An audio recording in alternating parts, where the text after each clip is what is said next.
Welcome back to part 6, making a plywood tool chest, that plywood tool chest. A recap where we got to at the end of part 5, we got the carcass assembled and we'd cut the lid off, cleaned up the edges, and we're going to fit this piano hinge. Just a couple of things to mention. I keep talking about it's quite forgiving, this project. Well, first off, just to mention, obviously the bit I mentioned in previous, we've now got that secure hole pretty much in the middle of our lid, which is why we spaced it out that way. The other thing is when you fit the hinge, and I'll show you when we do it, we want to take our time and get it adjusted. But again, unlike say a jewellery box or something where the front is really important and that's the bit you see and it's got to be flush if that's the design that you're going for, it's slightly different on this one, because by the time you put a dust seal on which hangs over, you're not going to see the joint at the front or the sides anyway, and you're not going to see the back really anyway. So the thing that's important is alignment side to side, because this dust seal, if the lid is slightly this way, yes, that one will come down nicely and it will have a little bit of a gap that you won't see, but the other dust seal is going to hit the carcass and vice versa. Front to back, you're almost better when you fit the hinge to make sure that actually it's a very small amount forward the lid, so that when the dust seal comes down it fits nicely on that arc. Whereas if you happen to fit it and the screws pull in and it goes back a fraction, your only alternative then is to start taking some timber off the back of the dust seal, which you don't want to do that. So, but again, I'll explain that when we start fitting the hinges. So we're going to fit the piano hinge. I think I buy these 1 metre long, so you're going to have to cut some off one end, which is really easy anyway. But convention would be that you try and leave your outside hole with the same gap to the end as the other end and centralise it. Otherwise you end up, if I just put that straight on, I'd end up with one nice and secure at this end, and then this end would have a hole this far away from the end, so this would be unsupported.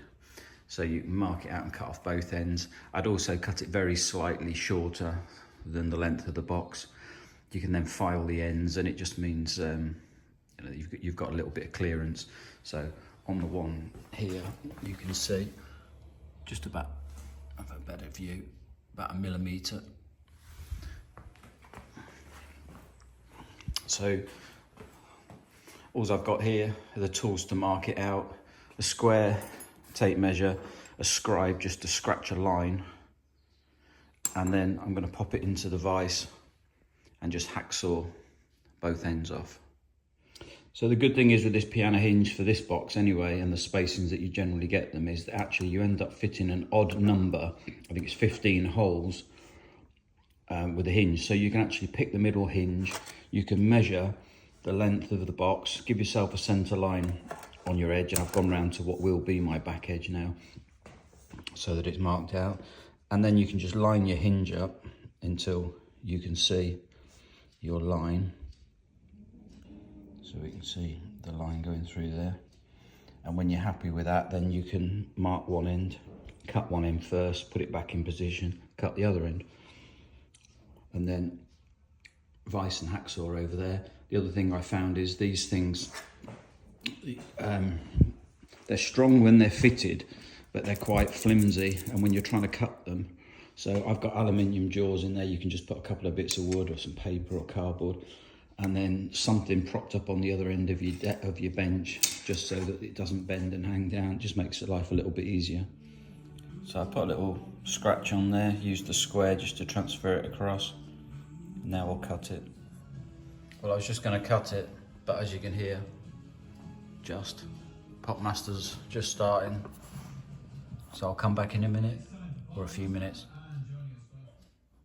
Okay, so I've got it supported for what takes 2 minutes to get a couple of blocks and just stop the thing moving around because it's annoying. And actually, once you get through the knuckle of the hinge, it cuts like paper anyway, so you have to be careful just to try and keep it on track. So let's cut that.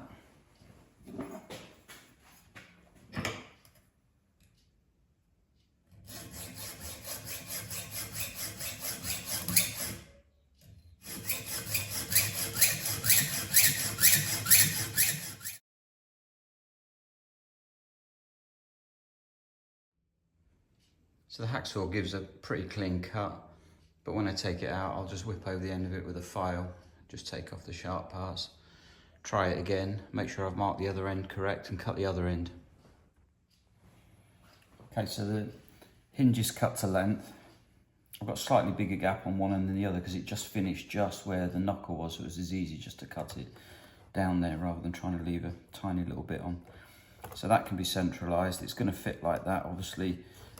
To get the right space in as to how far in you go, the easiest thing with this, and you can fit it in a number of different ways, but this works for me, is to be able to just flip this over the other way, put the knuckle up against it.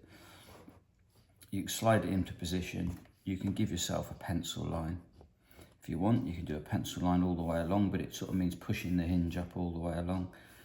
It's actually probably as easy to then just set your combination square to this mark, run a pencil line all the way along, so that then when we put the hinge on, and obviously we want it the right way so that we've got the countersink part, you'll then put your first one in, and what we're going to do is use a hinge,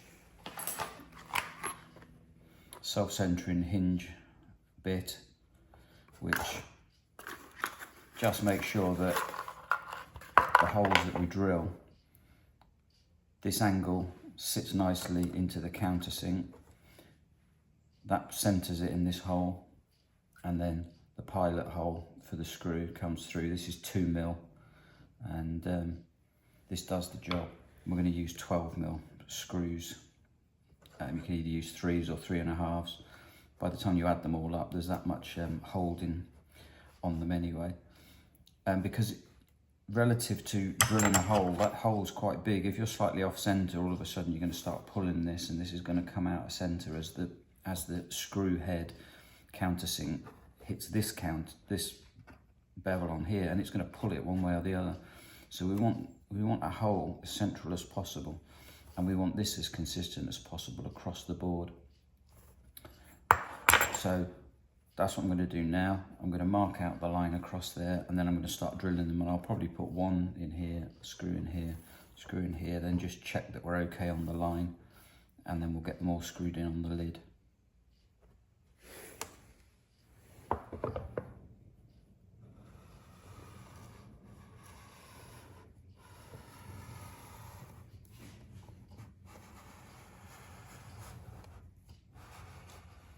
And then we can drill the next one. So we'll go part way along, we've got our line there. But actually I think I'm going to go to the end, because if I go to the end, that sort of sets that distance there. So I want to get it up to my line. If I look at the centre one, I can just see a slight bit of daylight before the line. So I'm going to go there.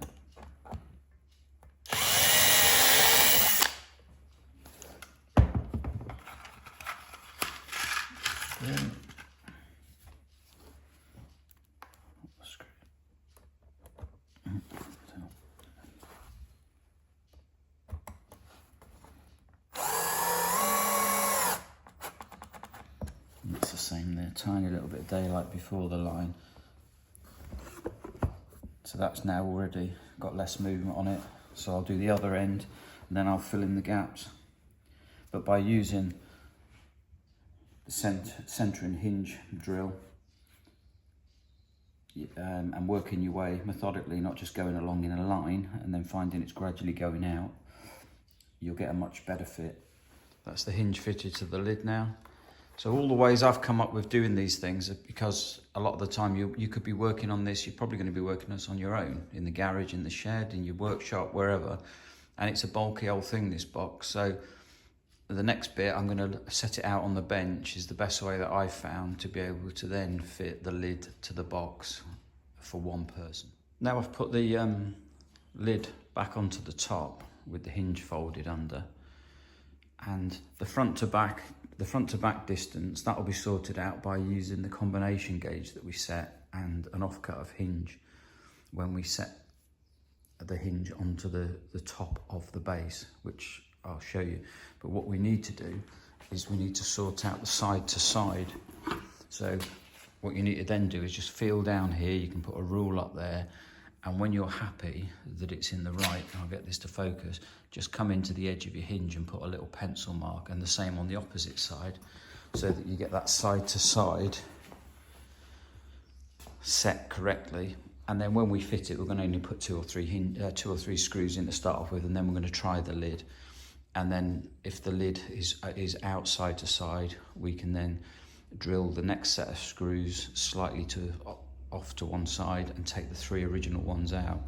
We're not going to just rattle all the screws in. So that's what we're going to do first. I'm going to mark out the back, and then I'm going to set it up on the bench ready to start drilling. I've gone along the top where the hinge is going to fit on the box and put a line in with the combination square, but then just to check it, and it's a little bit easier, I've used an upturn hinge, and actually it matches up perfect. I don't always trust these because you can get a box of 10 and each of them are slightly different size. The holes are in slightly different positions, so if you use one to mark out holes, and then it can catch you out sometimes, but actually these match up. And if anything, when I fit the hinge, I almost want it to push it forward a little bit. If it's going to be slightly, whereas on the lid I had that little gap between the line, I actually want this on the line so that it overhangs the front very slightly, or more than anything that it doesn't under. And the setup that I've got is I put the lid on here with a spacer underneath it, rubber mat, and then I just use spacers here. As I tip this forward, I can then move the spacers back and it lifts this up, or vice versa, until the hinge just matches up. So you'll see there, I need to lift this box up a little bit. It's not far off. This is the lid's sitting flat on the bed. So all I need to do is push these back a little bit just to lift that up slightly, and then make sure I'm aligned side to side. And then once you get the first couple of screws in and it's more secure, it's a much easier ride then. Okay, so I've adjusted it. You can see that it meets up with my pencil line at the end. It meets up with my other pencil line at the other end.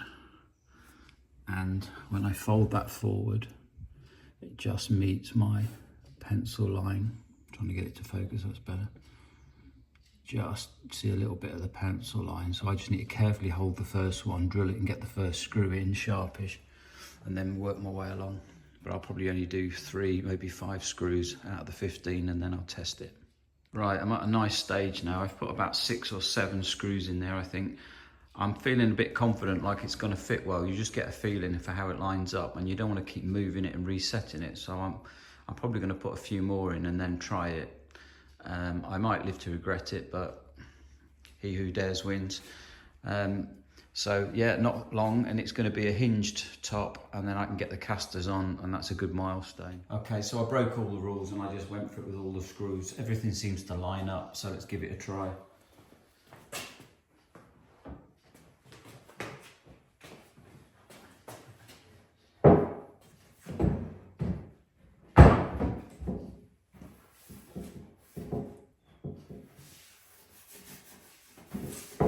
Good. Lines up side to side. And this is level here. Must be a little bit of it's very slightly out on the front, which is good, because I'd rather have it that way than sat back. So by the time I put this onto there, so already we've got hinged box.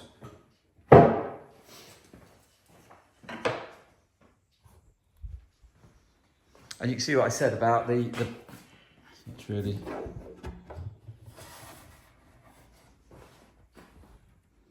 it's good.